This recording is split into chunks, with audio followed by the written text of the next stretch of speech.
it was definitely a surprise seeing the headline break about Jalen Brunson's new contract. Brunson coming off of a year where he was top 5 in MVP voting, and especially coming off of an offseason where we've talked about it at length a couple times here on our show about the massive contracts that have been getting handed out to members of that 2021 draft class who haven't necessarily fully proven themselves yet.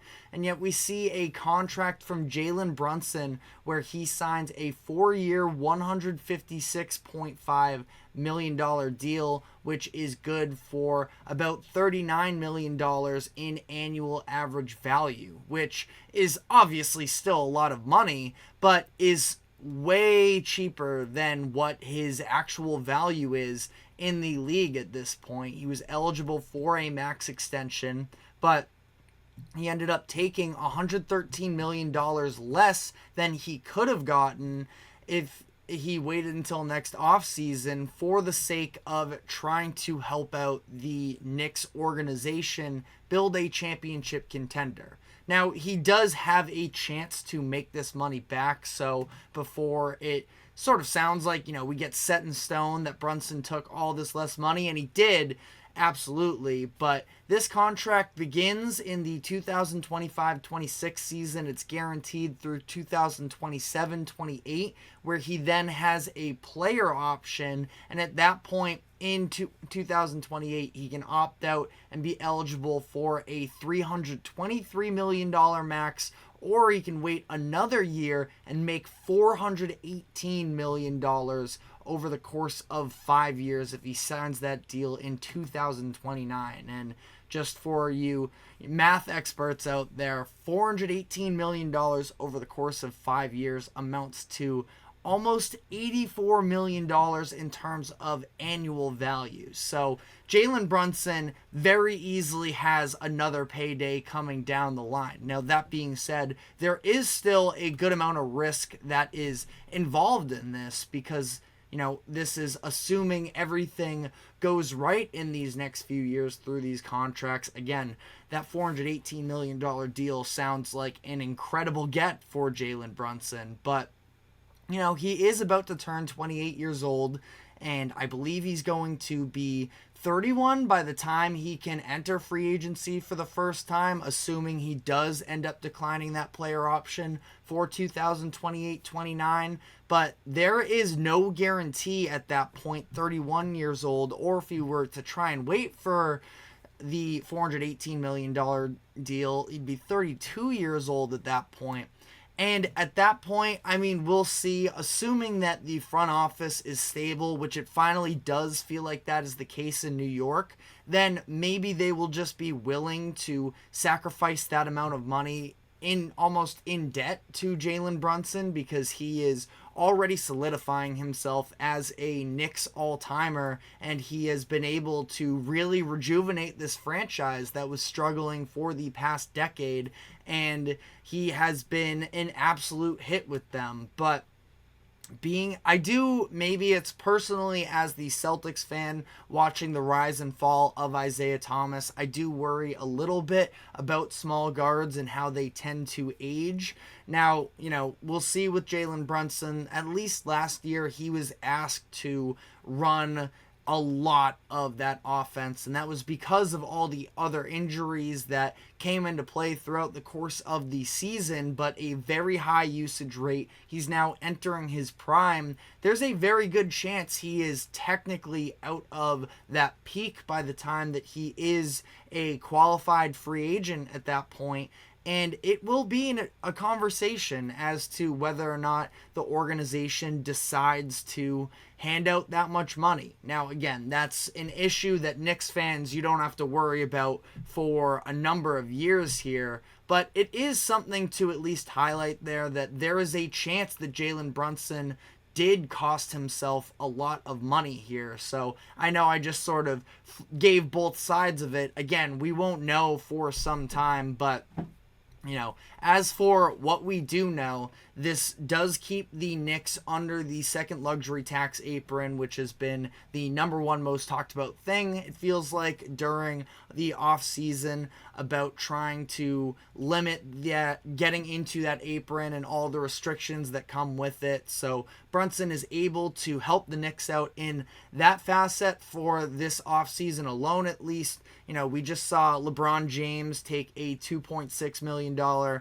pay cut to also get his team and the Lakers under that apron. But, I mean, with Brunson, this is an unprecedented pay cut, really, where there have been other stars throughout the course of recent NBA history that have taken less money, but nothing quite as substantial as what Brunson is giving up in this deal, where we saw in the early 2010s with the Miami Heat, the Heatles of LeBron, Dwayne Wade, and Chris Bosh, they all took a little bit less money to make that work.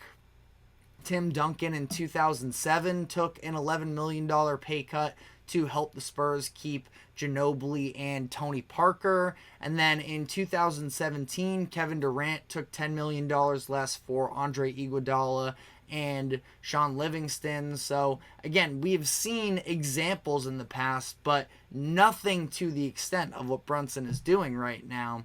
And he's doing so to try and maximize the opportunity that is currently in front of the New York Knicks, where last year they feel very confident that if they were fully healthy, they would have been in the Eastern Conference Finals and would have had a really good chance against the Boston Celtics, who of course went on to go and win the finals. Now, I still think that I would have picked the Celtics over the Knicks. I thought that the Knicks were almost a little bit of a, call it a year and a half project. The Knicks were great last year when they made the trade for OG Anunoby at the deadline. I love the move that was going to be really impactful for them. I don't think it puts them over the edge. This is at least what I was saying at the time, is that I didn't think it put them over the edge immediately, but it was a phenomenal, call it a third option to add to the roster with a ton of value that goes beyond the stat sheet. And that is the case. The Knicks go when they add another star in Mikal Bridges. So they are now kind of full go for being a true finals contender in the NBA now.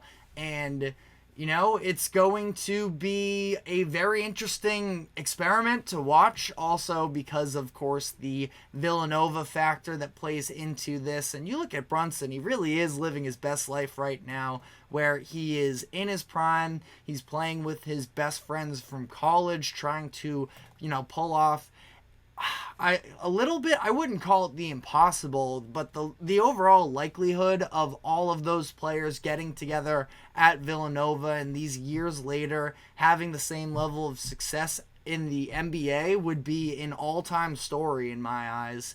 And Brunson, he is playing with his best friends for one of the most popular franchises in not just the NBA, but, you know, American sports altogether.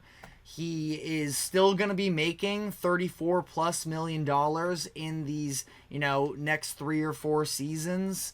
And he is going to be making a ton of money as well off of endorsements, where I almost feel like it makes him that much more likable in especially New York. But, you know, it's a commendable thing. Now, I'm sure that to some degree the NBA Players Association doesn't see it quite as commendable, considering the fact that this could have an impact on the overall market of the NBA. Again, like I just mentioned, the second luxury tax apron is a very hot topic in the league, and it is going to be really interesting to see, considering that this is a pretty new phenomenon in the NBA, about whether or not this type of a move could set any sort of a precedent or almost reset the market in the opposite way. We always talk about resetting the market with the newest contracts that are signed, and typically it is on the expensive end of, you know, this player, when you're this good, is worth X amount of dollars. You know, you look at a little bit of an NFL comp here, but Jared Goff getting a $50 million deal, that's a new bar that a lot of these other up-and-coming quarterbacks are going to see that money and request that much in particular. But Again, this is a little bit of an opposite situation with Brunson in the Knicks, where he took the pay cut, and now maybe there's going to be some amount of pressure on other players to be seen as team first guys and take pay cuts. The idea that this could become some sort of a standard, or that franchises could try and hold the Brunson contract over their own players to get them to take less money.